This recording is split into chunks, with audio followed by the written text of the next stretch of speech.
বিপদে পড়েছি, যে যা বোঝাচ্ছে বুঝলেও বলছি বুঝেছি, না বুঝলেও বলছি বুঝেছি। আমি বলেছিলাম যে আমি কিন্তু আপনাদের বিপদের বন্ধু, তাই ওই বিপদ টিপদের কথা একদম মাথায় আনবেন না। সামনে আপনাদের সুন্দর বিবাহিত জীবন হাতছানি দিচ্ছে, সেটাকে ভালো করে উপভোগ করুন। আপনার কি আরো অনেক প্রশ্ন আছে? রাগ করো না বাবা, অনেক রকম সম্পর্কের ছেলে মেয়ে এখানে আসে, আমাদের ব্যাপারটা তো একটু বুঝে শুনেই নিতে হয়, তাই কথাগুলো বলছি। সেটা আমার পক্ষে বলা সম্ভব নয়,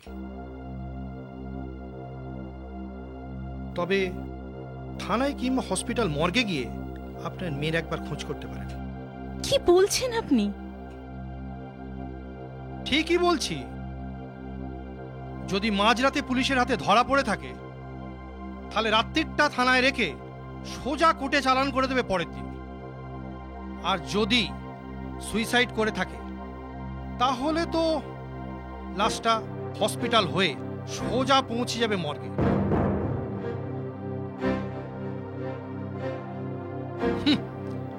এই মুহূর্তে তো আমার মাথায় আর কিছু আসছে না। একটা অসহায় মায়ের সামনে আপনি তার মেয়েকে নিয়ে রসিকতা করছেন? কি করব বলুন, বেটা ছেলে হলে তো গলায় ধাক্কা দিয়ে বের করে দেব। এবার আপনি দয়া করে আসুন। কি হলো? ঠিক আছে, আমি চলে যাচ্ছি, তবে একটা কথা যাবার আগে আপনাকে বলে যাই, আমার একমাত্র মেয়ে যদি আমার কোল খালি করে চলে যায়, তার জন্য দায়ী থাকবেন আপনি। হ্যাঁ, আপনি। ভয় দেখাচ্ছেন নাকি? ভয়? আপনাকে ভয় দেখিয়ে কি হবে? লজ্জা, ঘৃণা, ভয় আপনার আছে নাকি? লজ্জা, ঘৃণা, ভয়, এই তিনটে থাকলে মানুষ কোনোদিন বড় হতে পারে না। আমার মধ্যে এগুলো কোনোদিন ছিলও না, নেইও। তুমি তো খুব ভালো করে জানো ডার্লিং। তাই তো তোমার সাথে নতুন করে সম্পর্ক গড়ে তোলার কথাটা আমার মাথায় এলো। তা তোমার ওই দীপাঞ্জন না লীলাঞ্জন, ও কোথায় গেল? ও তো এখন স্বপ্নাঞ্জন হয়ে গেছে, ও আমার জীবনে আর কোনোদিনও ফিরে আসবে না। তার মানে আর একটা দেবদাস বাল্য পৃথিবীতে, তাই তো? শোনো বিশাল, আমার না আরে প্রেম প্রেম খেলা ভালো লাগে না। এবার ভাবছি বিয়ে তা করে সংসার করব। কাকে বিয়ে করছো? ঠিক করেছো কিছু? হাতের কাছে তোমার মতো মালদার ছেলে থাকতে অন্য কাউকে ঠিক করতে যাব কেন? ও, তাহলে এখনো আমাকে ভালোবাসো? হ্যাঁ, তোমাকে কতটা ভালোবাসি জানি না, তবে তোমার টাকা পয়সার প্রতি আমার অগাধ ভালোবাসা ছিল, আছে আর থাকবে। তাহলে মাঝে এতদিন আমার সাথে লুকোচুরি খেললে কেন? অভিমানে। অভিমানে? হ্যাঁ, কাজের চাপে তুমি তো আমাকে সময় দিতেই পারতে না, তাই তো আমি দীপাঞ্জনের কাছে গেছিলাম সান্ত্বনা নেবার জন্য। দুর্ভাগ্য তোমার, সান্ত্বনা খুঁজতে গিয়ে একটা যন্ত্রণা নিয়ে ফিরে এলে। যাকে কাছে আমার একটা প্রজেক্টে কাজ হচ্ছে, আমি এখন ওখানেই যাচ্ছি। তুমি যাবে আমার সঙ্গে? আমার নিঃসঙ্গতার সঙ্গী শুধু তুমি। এখন তুমি আমায় যেখানে নিয়ে যাবে আমি সেখানেই যাব। কি ভাবছেন? কই কিছু না তো। ও, আপনার ওটা বিক্রি করে এই 3000 টাকা পাওয়া গেছে, আপনি রাখুন। ওটা আপনার কাছেই থাক। ঠিক আছে। আচ্ছা, ওই হরিদাসবাবু আমাদের যে মিথ্যে সম্পর্কের কথাটা বোঝালেন, সেটা মনে আছে তো? আছে। ওদের সামনে আমাদের মিথ্যে প্রেমের অভিনয় করতে হবে, বোঝাতে হবে আমরা বিয়ে করতে যাচ্ছি, তাই তো? আপনার মাথা তো দেখছি ভীষণ শার্প। আচ্ছা, আপনি অঙ্কে মনে হয় খুব ভালো ছিলেন, তাই না? জানি না, তবে জীবনের অঙ্কটা মেলাতে পারলাম না। আর এটাও জানি এই 7 দিনে মেলাবার সম্ভাবনাও নেই। যাকে হরিদাসবাবু বিকেলের দিকে আমাদের দেখা করতে বলেছিলেন, চলুন সেখানেই যাই। হ্যাঁ, চলুন, দেখি উনি কি বলেন। আপনারা আপনারা আরো কিছু সময় অন্য কোথাও কাটিয়ে সন্ধ্যের পর ওই বাড়িতে ঢুকুন। কেন, এখন গেলে কোনো অসুবিধা আছে? আছে। আসলে আসলে ওই বাড়িওয়ালি ভদ্রমহিলা খুবই ভালো, কিন্তু ওই বাড়িওয়ালা ভদ্রলোক অত্যন্ত কৃপণ ধরনের লোক আর কি। ওই দিনের আলোয় যদি আপনাদের সঙ্গে কথা বলে তাহলে পুরো দিনের ভাড়াটাই নিয়ে নেবে, আর রাতে লাইট জেলে যদি আপনাদের সঙ্গে কথা বলে তাহলে রাত্রিটা ফ্রি, আর আপনাদের ভাড়া স্টার্ট হবে কাল সকাল থেকে। বুঝতে পেরেছেন? বিপদে পড়েছি, যে যা বোঝাচ্ছে বুঝলেও বলছি বুঝেছি, না বুঝলেও বলছি বুঝেছি। জানি আরো 7 দিন এভাবে বুঝতে হবে। আপনি একটা কথা মনে হয় এখনো বুঝতে পারেননি। আচ্ছা, কোন কথাটা বলুন তো? আপনাদের সাথে দেখা হবার সময় আমি একটা কথা বলেছিলাম। আমি বলেছিলাম যে আমি কিন্তু আপনাদের বিপদের বন্ধু, তাই ওই বিপদ টিপদের কথা একদম মাথায় আনবেন না।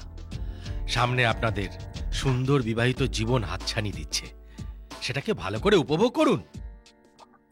এখন চলুন আমার সঙ্গে, আমি কিভাবে কথা বলতে হবে, ওই বাড়িতে ঢুকে কার সঙ্গে কিভাবে ব্যবহার করতে হবে সব আপনাদের শিখিয়ে দিচ্ছি, ঠিক আছে?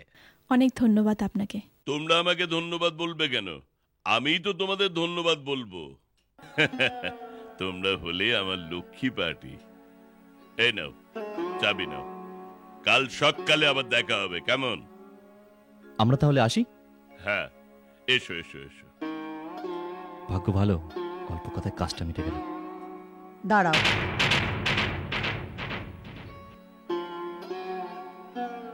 তোমাদের কে পাঠিয়েছে? হরিদাস না অন্য কেউ? হরিদাস বাবু। 7 দিনের জন্য? হ্যাঁ। তার মানে তোমরা বিয়ে করছো, এটা ঠিক করেই এসেছো, তাই তো? হ্যাঁ। আপনার কি আরো অনেক প্রশ্ন আছে? রাগ করো না বাবা, অনেক রকম সম্পর্কের ছেলে মেয়ে এখানে আসে, আমাদের ব্যাপারটা তো একটু বুঝে শুনেই নিতে হয়, তাই কথাগুলো বলছি। ঠিক আছে, বলুন আর কি বলতে চান? তোমাদের যে একসাথে থাকতে দেওয়া যাবে না বাবা। হ্যাঁ, তাহলে কি আমাদের দুটো ঘর নিতে হবে? না না, তোমার দুটো ঘর নেওয়ার দরকার নেই, তুমি তোমার ঘরে যাও, আমি ওকে আমার ঘরে নিয়ে যাচ্ছি।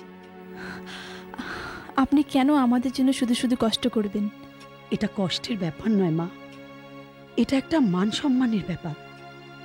তুমি যদি আমার মেয়ে হতে, তোমাকে কি বিয়ের আগে অন্য কোনো ছেলের সাথে আমি এভাবে থাকতে দিতাম? না মা, এটা ঠিক নয়, আগে তোমাদের বিয়েটা হোক। আপনি ঠিক বলেছেন কাকিমা, এতটা গুরুত্ব দিয়ে আমি ব্যাপারটা ভাবিনি। Okay, good night madam. Thank you sir. কি ব্যাপার, তোমরা এভাবে স্যার ম্যাডাম বলে কথা বলছো কেন? ও ও ওইরকমই, মজার মজার কথা বলে, আমিও বলি। ভালো, যারা মজার মজার কথা বলে তাদের মনটা ভীষণ ভালো হয়। বিয়ের পর তোমাদের জীবনটা ভালোভাবে কাটুক, দু বাড়ি থেকে তোমাদের সম্পর্কটা মেনে নিক, এটা আমি মন থেকে চাই। তুমি এসো মা, এসো, চলো।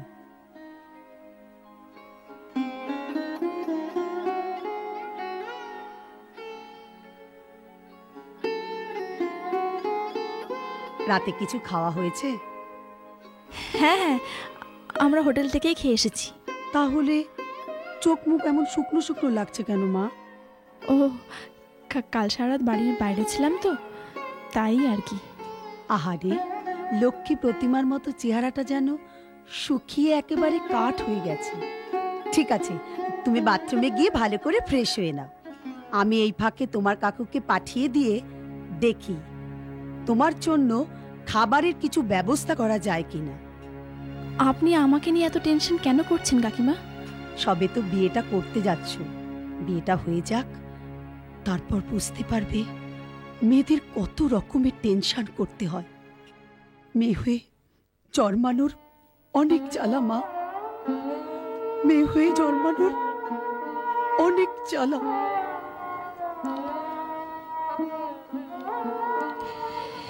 হ্যাঁ,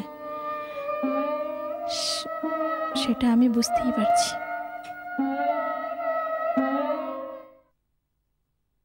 জানি না পায়েল কোথায় আছে, কি করছে। না, আমি কিছুই বুঝতে পারছি না। এরকম আরো অনেক সিনেমা দেখতে হলে ডাউনলোড করুন ক্লিক অ্যাপ।